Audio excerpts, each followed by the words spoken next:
Sabarimala temple in Kerala opens today for the beginning of the 2-month-long Mandala Makar Vilakku festival. The temple's chief priest P. N. Mahesh Nambudri will officially light the lamp at 4 p.m. to mark the commencement of the pilgrimage season. This year also marks the induction of the new chief priest of both Sabarimala and Malkipuram temples, who will take charge during the ceremony. Devotees from across the country are expected to participate in the rituals and offerings during the festival, which is one of the most significant religious events in Kerala. Is Dano Aradhya, coming from Bangalore from past 5 years. Last year this facility was not there, and this year too much facilities are there, but Darshana was from 5 o'clock.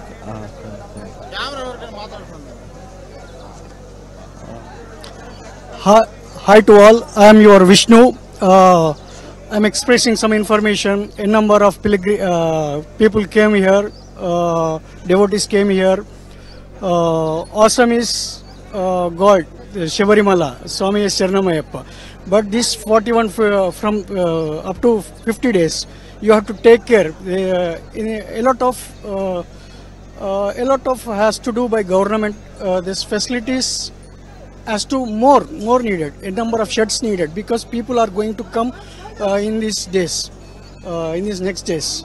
You have to understand, the government has to understand, you have to see the Tirumala Tirupati Devasthan. There is no subject to ask a question.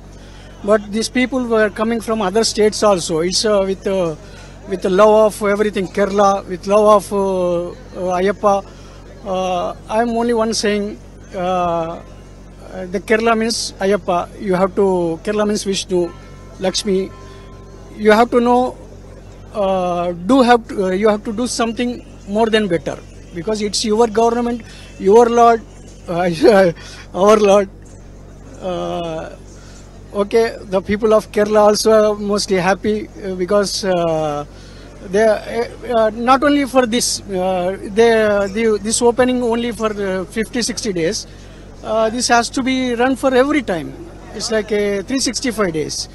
The facility has to be run because it's a God place. Not only for 60 days. Okay, I would like to tell some information. Check on Facebook Arvind Gar.